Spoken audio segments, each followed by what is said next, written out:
بسم اللہ الرحمن الرحیم۔ السلام علیکم، ویلکم ٹو اسلامک پلسز۔ آج کی ویڈیو ہے جی ہماری اسلامک ہسٹری سے ریلیٹڈ، اور ہم نے دیکھنا ہے نبی پاک صلی اللہ علیہ وسلم کا جو مدنی دور تھا، جو آپ نے ہجرت مدینہ کے بعد کون سے اہم کام سر انجام دیے تھے اس دور میں، ایسے کون سے اہم واقعات تھے، اور تاریخ میں ان واقعات کا کیا کردار آ رہا ہے، وہ اس آج کے لیکچر میں ہم ڈسکس کرنے جا رہے ہیں جی۔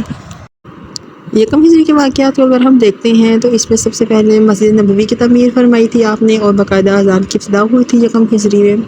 پھر مواخات مدینہ قائم کیا گیا تھا، جو کہ مہاجرین مکہ اور انصار مدینہ کے درمیان بھائی چارے کا ایک معاہدہ تھا، اور نبی پاک صلی اللہ علیہ وسلم نے مقامی آبادی کے جو یہودی تھے ان کے ساتھ بھی معاہدہ فرمایا تھا، جس کو میثاق مدینہ کہتے ہیں، اور اس معاہدے کی 20 شرطیں تھیں، جس میں 10 یہود کے ساتھ مسلمانوں کی اور 10 جو ہے مسلمانوں کی شرائط پر معاہدہ آپس میں ہوا تھا۔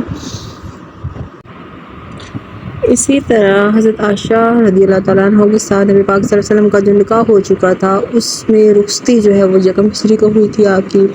پھر پہلی جمعے کی نماز جو ادا ہوئی تھی، جس میں نبی پاک صلی اللہ علیہ وسلم نے خطبہ پڑھایا تھا، وہ بھی یکم ہجری کا ایک اہم واقعہ ہے۔ اسی کے ساتھ ہمارے پاس 2 ہجری کے اہم واقعات آ جاتے ہیں، اور اس میں سب سے پہلے جو اہم واقعہ آ جاتا ہے وہ ہے غزوہ بدر، وہ 2 ہجری میں پیش آیا تھا۔ پھر عید الفطر وہ فرض کی گئی تھی 2 ہجری میں، اور عید الاضحیٰ منائی گئی تھی، اور قربانی کا حکم بھی 2 ہجری میں ہوا تھا۔ اسی طرح احکامات نازل ہوئے تھے جو کہ فرض تھے، جس میں جہاد، صدقہ فطرانہ اور زکوٰۃ تھا۔ حضرت فاطمہ کی شادی حضرت علی سے 2 ہجری میں ہوئی تھی۔ اس کے بعد مسجد اقصیٰ کی جگہ خانہ کعبہ کو قبلہ اول 2 ہجری میں اس کا حکم آیا تھا، جو بنایا گیا تھا۔ اسی طرح حضرت رقیہ کی وفات کا ہے واقعہ 2 ہجری میں پیش آیا تھا، اور 2 ہجری میں ہی رمضان کے روزے بھی فرض کیے گئے تھے۔ غزوہ سویق جو کہ مسلمانوں اور ابو سفیان کے درمیان ہوا تھا، وہ بھی 2 ہجری میں پیش آیا تھا۔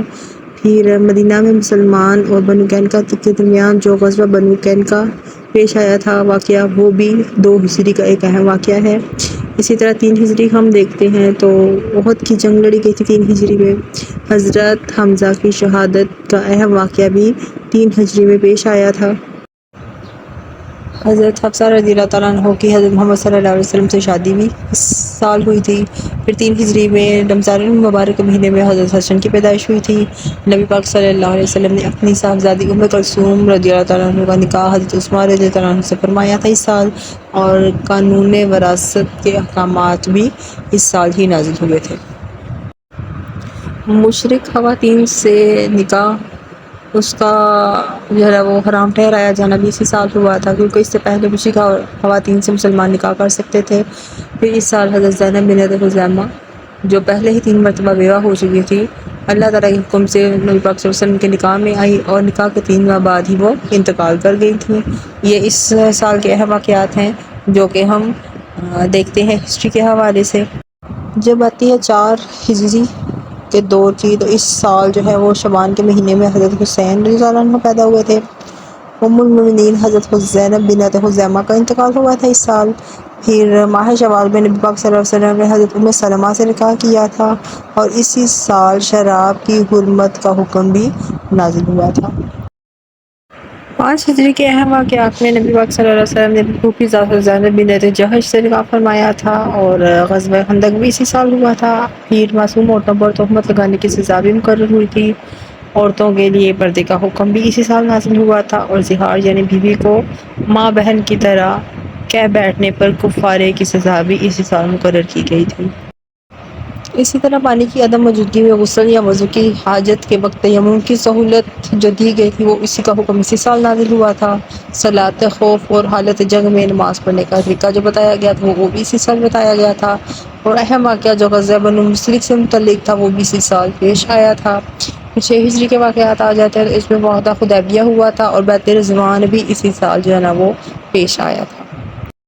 پھر بات آ جاتی ہے جی 7 ہجری میں پیش آنے والے اہم کام یا معاملات ہیں۔ اس میں سب سے پہلے غزوہ خیبر پیش آیا تھا۔ پھر نبی پاک صلی اللہ علیہ وسلم نے جو 6 حکمرانوں کے نام اس دعوت اسلامی کے خطوط لکھوا کر سفینوں کے ذریعے بھجوائے تھے، وہ بھی اسی سال میں ہوئے تھے۔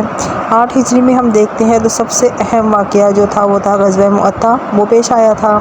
پھر رمضان 8 ہجری میں مکہ کو جو فتح کیا گیا تھا، وہ واقعہ بھی 8 ہجری سے ریلیٹ کرتا ہے، اس سے متعلق ہے۔